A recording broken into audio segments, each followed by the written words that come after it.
देखी भैया, इ छठ के पर्व एगो ऐसन पर्व होला जे कि घर घर में होला, लेकिन एगो ऐसन घर भी होला जहाँ छठी मैया तो पूजा ली लेकिन उ घर में खुशियाँ न होला।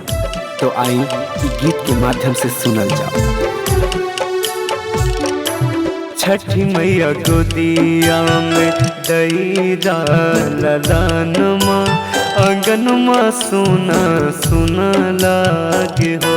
छठी मैया गोदिया में दईरा ललनमा, आंगनमा सुना सुना लागे हो।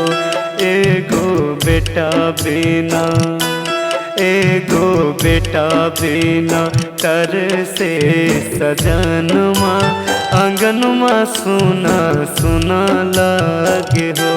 छठी मैया गोदिया में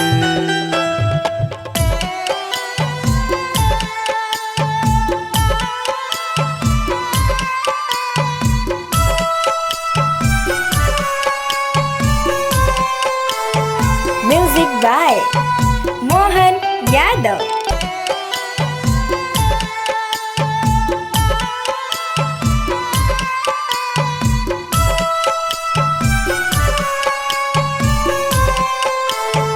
Music by Mohan Yadav.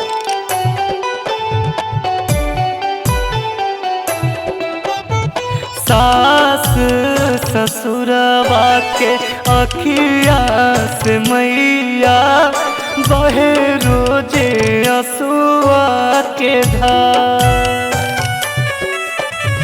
छोटा का देवर बसंगे दुलारी ननदिया, रोबे माई होके जार जार। रोबे माई होके जार जार, कैसन लिख लेबा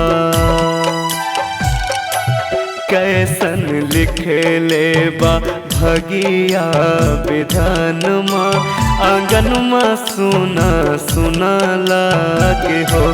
छठी मैया गोदिया में छठी मैया गोदिया में दईरा ललनमा, आंगनमा सुना सुना लागे हो। छठी मैया गोदिया में दईरा ललनमा, आंगनमा सुना सुना लागे हो।